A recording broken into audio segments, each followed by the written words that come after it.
Hello and welcome. We are at the Women Deliver 2016 conference in Copenhagen to explore solutions to some of the most pressing challenges faced by girls and women across the world. I'm Ridi Tlhabi. Now, in most parts of the world, women are still less likely to hold positions of leadership than men. And when it comes to running a country, they are few and far between. So what is it that gets in the way of women reaching the top? In the studio, I have with me two highly successful women. I'm happy to welcome Helle Thorning-Schmidt, former Prime Minister of Denmark and now the CEO of Save the Children International. We also have Vivian Hunt, Managing Partner of McKinsey and Company's UK and Ireland offices and a leading voice on the economics of diversity. Welcome to the program. Thank you very much. It's a pleasure. Let's start with this whole concept of underrepresentation. I'll start with you, Helle. Yeah. Women are still underrepresented, especially in leadership positions across the globe. Why is that? Well, I think there's many reasons for it, but first of all, we have to look at the basic statistics. If you are a girl child, you are less likely actually to survive the first 5 years of your life. Apart from that, you're less likely to have a good quality education globally, and also many women are not protected in their daily lives, which means they are subjects of abuse, of sexual harassment, and all these kinds of things. And of course, all these things systematically stops girls and women from achieving. And then there's all the other things that comes on top of that that will stop women from achieving, both in very developed countries and in not so developed countries.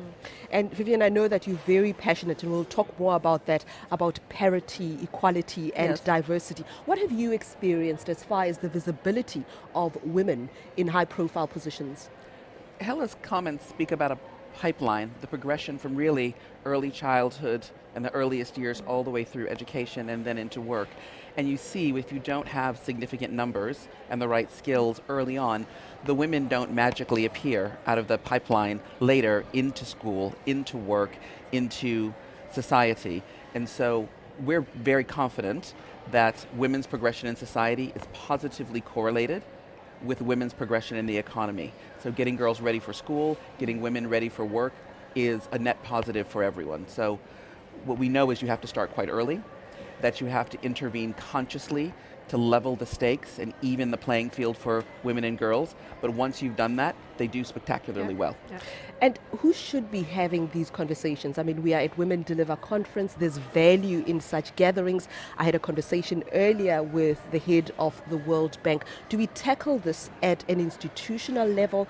Are women having conversations amongst themselves? Are we having the right conversations with the right stakeholders? The stakeholders include three parties. Clearly, the private sector, the employment, the skills development, the investment in platforms, for example, mobile telephony, an emerging market, are important players and actors. But unguided, they're not always going to make the most and best scaled investments. Public sector governments create the platforms for all citizens, no matter what country or city you're living in. And then third and finally, NGOs often have good and best practice. They often have the local understanding and intimate understanding of the mindsets and behaviors given some of the very difficult issues that girls and women are facing. And so we always advocate partnerships, public-private partnerships. It's an overused phrase, but when it works, it actually begins to approach the scale that we think you need to achieve parity in society, parity in the economy. It's very easy to look at women like yourself who reach the high echelons of power without really having a conversation about what it took to get there. In which ways did you observe a lack of equality? Did you experience something that was unique to you because you were a woman? I'm sure I did, but I'd like to comment a little bit on this as well, because I think it's important that we understand that it's systematic that women, girls don't have access to the good jobs, the changing in politics, all these things. If we look at a global scale, you have more than 700,000 women that get married before they are 18. I mean, Child the numbers, marriages, yeah. the numbers are huge, and that means that these women, they never get a chance. If you get married early, you don't have the negotiating power within your family. You get pregnant early. They have a much higher risk of actually getting diseases and dying in childbirth. You don't get the education. You don't succeed in the labor market. So it's all connected to the opportunities that girls have from the outset. So I'm sure that there was obstacles with me as well, but I think you have to see it in a broader context where girls and women, they from the outset, they are discriminated against, and that means that they have simply a lower chance of succeeding in everything they would want to do at a later stage. It's very interesting you talk about that, because I come from a country where there's a high incidence of teenage pregnancy. Yes. And the conversations we're having with male politicians, who believe that these girls must be taken to a special school somewhere while the lives of the boys carry on. And later on, when the same girls as adults are holding jobs that do not have the same value and the quality and the power of decision making as the boys, then we forget where it all started. Yeah, I was in Sierra Leone last week, and one of the things that Save the Children are campaigning for in Sierra Leone is a very simple thing. We want teenage girls that are pregnant, and unfortunately there's a lot of those in Sierra Leone. We have a simple ask for them, that is, let them go to school, let them be able to do their exams. That is not, they can't do that in Sierra Leone at this minute. So we are asking decision makers in Sierra Leone to make that happen. It doesn't cost anything. It's not like a huge expense to anyone. It's just an inconvenience perhaps to have a pregnant girl in the classroom. Why, I do not know, because a pregnant girl can learn as much as anyone else. Nothing happens to your brain when you're pregnant. They still have a brain. I mean, I've been pregnant. I think I still had a brain when I was pregnant. I've got my brain as well. Yeah. So this is important to get this message across. Let a teenage girl, she's pregnant, it's not so great for her, but let her, at least if she has the capacity, finish her school, do her exams, and make it easier for her to provide not only for herself, but from this family that she's now responsible for. Vivian, I'm very fascinated by your Power of Parity study, particularly the outcomes that according to the research, advancing women's equality can add more than 12 trillion to global growth. Tell us about that. This study was launched last year with the UN and looked at 95 different countries, so a truly global representation, 15 different indicators or areas where women were not at parity in society as well as in education and business.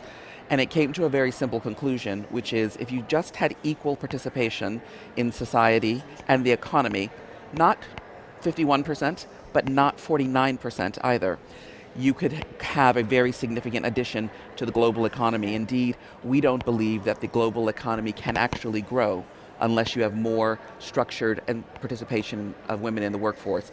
Women are 50% of the population, but only 37% of GDP, and closing that gap, or even half that gap, which would be about the 12 trillion opportunity, is a major driver for growth. So in simple terms, it helped put some numbers, data, facts and figures around the value at stake, and allowed us to tailor it to different countries, because the context in sub-Saharan Africa, South Asia, the UK, or China is very different, but it allows you to look at what are the mix of things that are keeping women and girls from equal participation at all points in the journey that Helle described, from even equivalent birth ratios. If you look at rural sex selection in a place like rural China or rural India, all the way through to pay parity or parental leaves in a large corporation in the developed world. So it's really important. The opportunity is significant.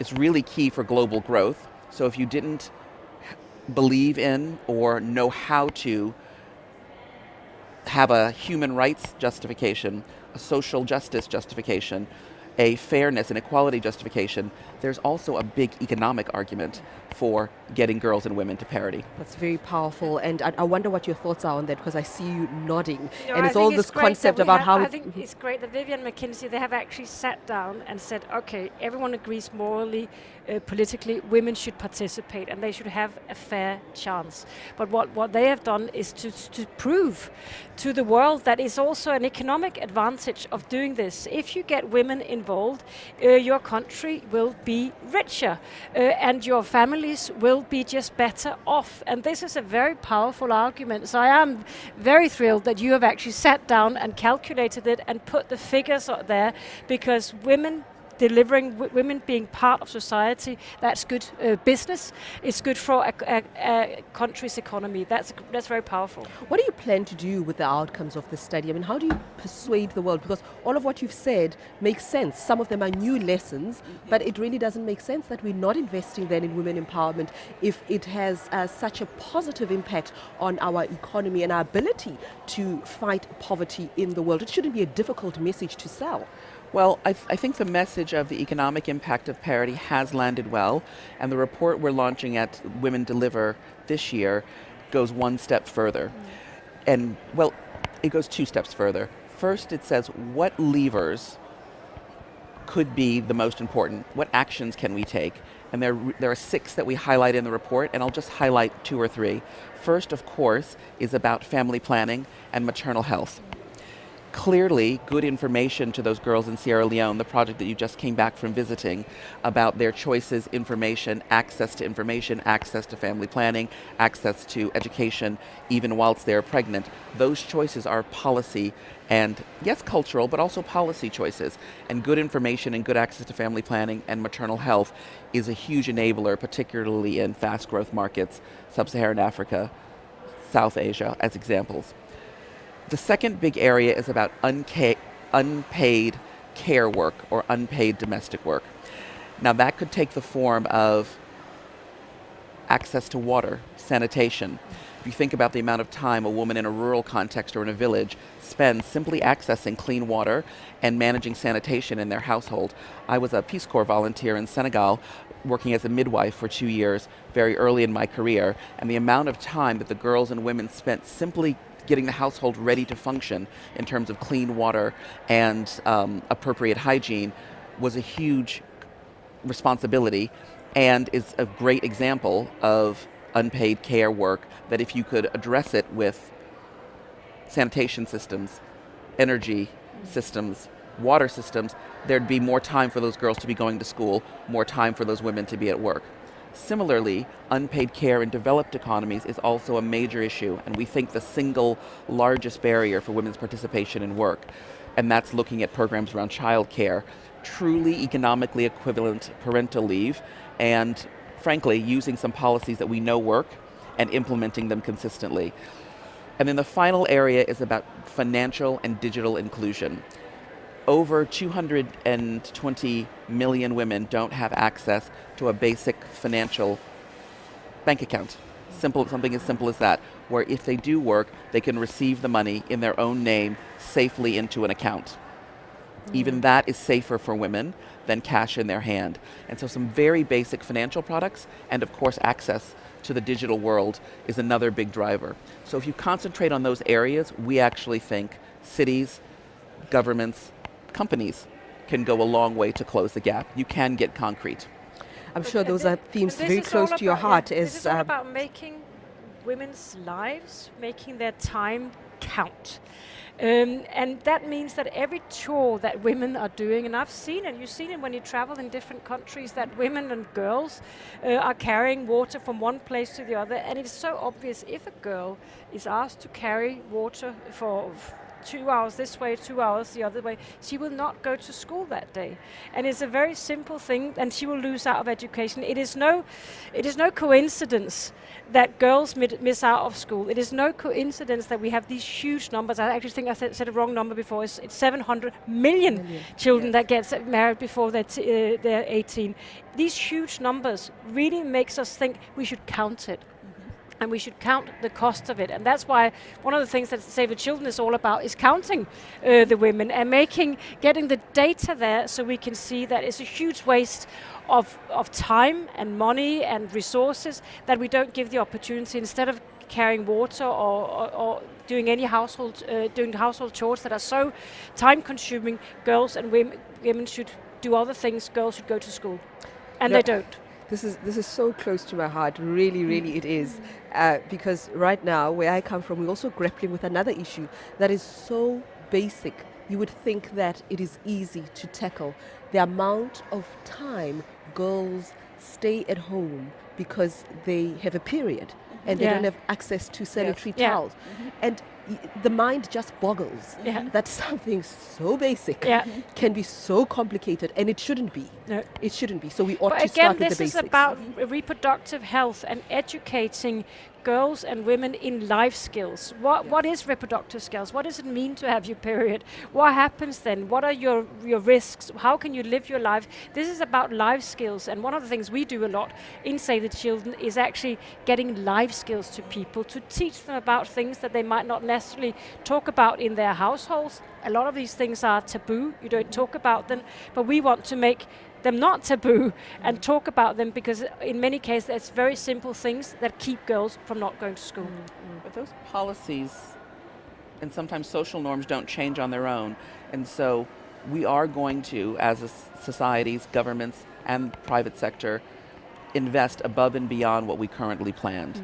You know, we estimate that if you concentrate just in those 6 areas, both in developed and in emerging economies, you will need to invest incremental $1.5 to $2 trillion. Now that sounds like a lot, but if you compare it to the prize of the 12 trillion, which is really just getting to best practice in a region, it's not even the maximum potential, you can have a 6 to 8 times return on that investment. So to implement programs around access to basic reproductive education and materials, or maternal child health materials, or tools that you can use for skill development at work and education, we are going to have to invest incrementally, both as society, public and private sector, but the return on that investment, if women and girls are able to make the decision to participate in education, to participate in work, and continue to build their skills, really will be enormous. And I think it's important to remember this is about economy, and economy is really important, but in many cases about safety and security as well. If you visit the slum in Delhi, for example, one of the things we've done down there is empower women to run their own toilet facility. I don't call it sanitation because it is a toilet facility.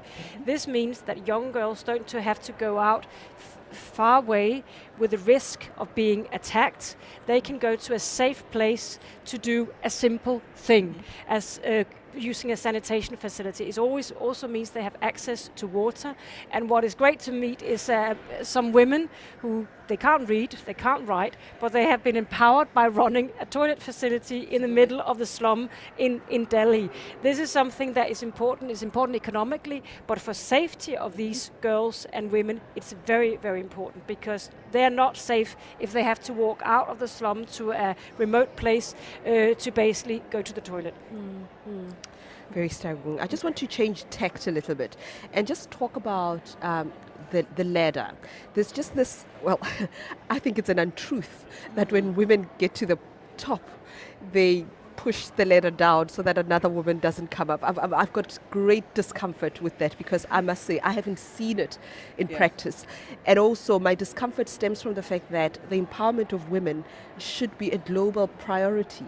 It isn't just something that must be done by women only. Men should be part of that conversation. So when you put the blame on women that the reason we're not getting to the top is because when we reach the top, we don't want other women to come up. But maybe the two of you have different experiences and different opinions than mine.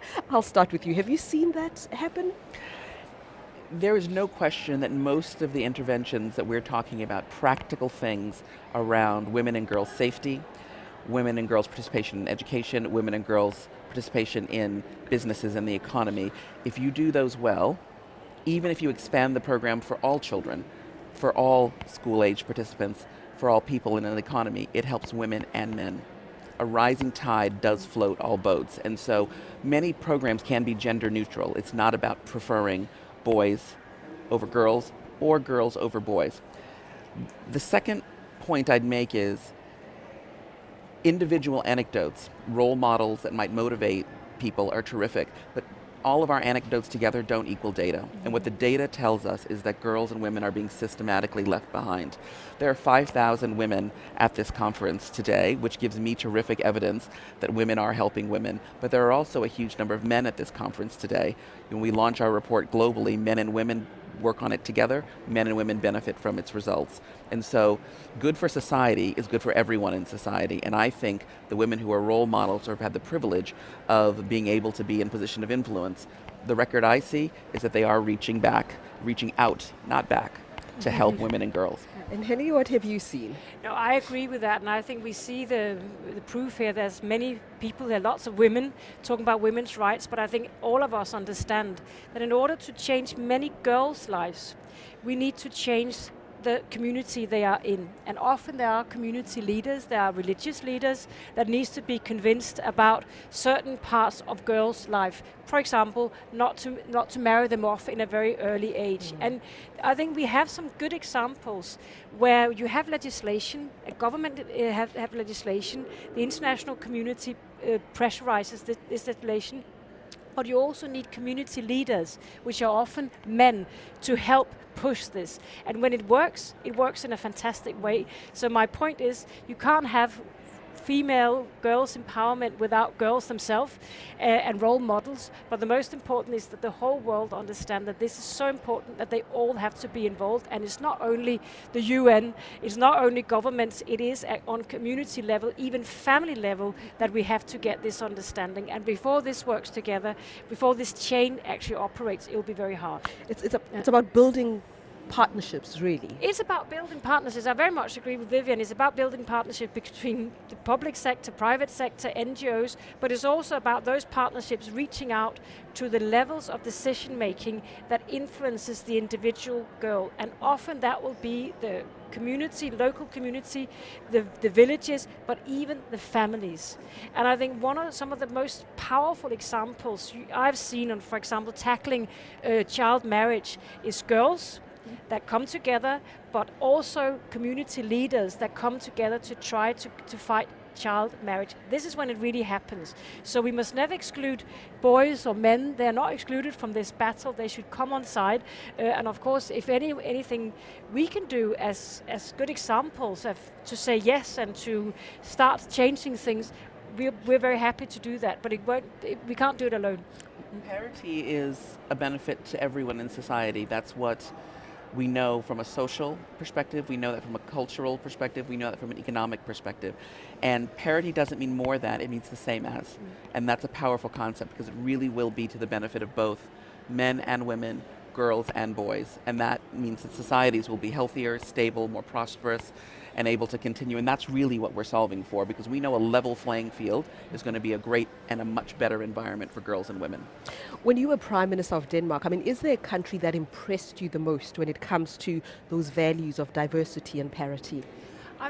There's lots of countries that impress me when they take new roads to changing things, but what really always impresses me most is when I meet girls and women who have taken choices that wasn't in their path, who just moved slightly out of their path.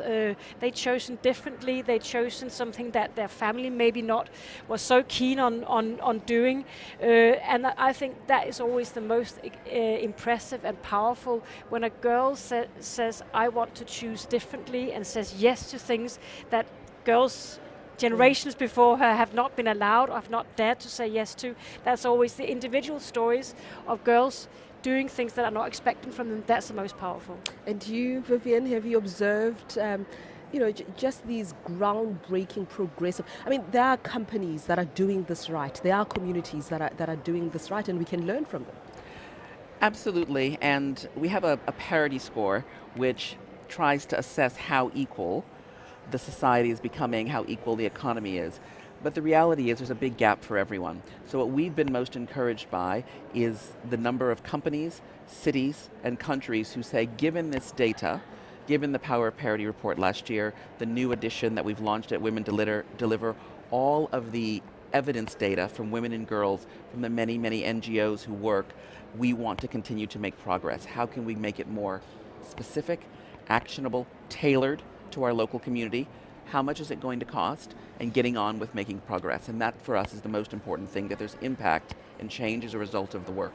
There are many, many good examples, and the Women Deliver conference, I think, is about sharing that best practice and putting those into practice. Are you optimistic about the way forward? I'm optimistic. I'm I optimistic. look at the Millennium Development Goals, and I see how far we have come. We have halved the number of children being malnutritioned. We have come very, very far, and I think the world should be optimistic. But we should also understand that to get to the next level, to create a world where a girl child has the same right to survive, to learn, and to be protected. There's still a long way to go, and we will not reach that unless we are very sharp and putting a very sharp focus on the discrimination that girls are facing even before they are born.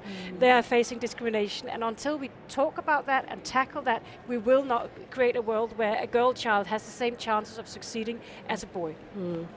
Well, it makes sense. Vivian Hunt and Helle Thorning-Schmidt, thank you very much for joining us today. Thank you for having us. It's a real pleasure. And thank you for watching and joining us for this Women Deliver program. We hope that you will join us for many more. Remember that you can tweet your comments and questions about this and our other shows using the hashtag WDLive. Our Twitter handle is @WomenDeliver. Bye-bye.